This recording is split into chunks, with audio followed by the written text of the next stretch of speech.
My name is ADAMA. I'm 22-year-old. I work for a small NGO called mp4, which stands for the Mali Health Organizing Project. mp4 promotes primary health care for all Malians and transparency in local governance. I created a radio program called Sigida Joli, or Building Communities, to achieve these goals in early 2009. Currently, I'm the coordinator of that initiative. Recently, I have been selected as a semi-finalist for the Youth Action Net Fellowship 2010. The aim of the short video is to show the work I'm doing here in the radio project and understand the impact on the community. But first, please let me talk a little bit about Sikoro, the neighborhood in Mali's capital of the Bamako, where our work is centered. Sikoro is a slum neighborhood. It homes to 60,000 inhabitants.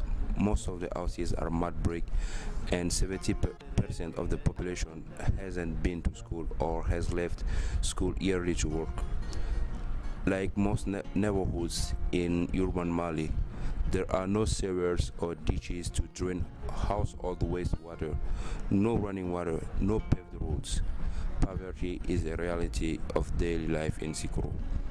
According to a survey mp4 conducted in 2008 in Sikoro, 65% of men are day laborers and 35% are unemployed. The same survey showed that 45% of women work in informal economy, usually as traders, and 55% don't work outside of the home. Relationships between the population and the local governments are poor, as the population refuses to pay taxes until the government provides services, and the government refuses to provide services until the population pays taxes. Sikoro's situation is not unique, as 90% of the Malian urban residents live in neighborhoods classified by the United Nations Habitat as slums. I have created this radio project to solve problems of slum and political deadlock. It is a twice-weekly radio show that is working to bring slum residents and the local government together to address topics related to local development. We discuss topics such as sanitation, land rights and duties, democracy, decentralization of governments, preservation of the environment, and other pertinent topics for the community. Part of the goal of this radio show is to create transparency and dialogue. I noticed that it is common for those in local communities to say that all the mayors are corrupt and that they always use the taxes that the community has paid to buy big cars and big houses. I personally think that this is not always true. Some might be corrupt, but not all of them. I presumed that this was a result of a lack of communication between the two sides, and that is what I want to change in people's mentality.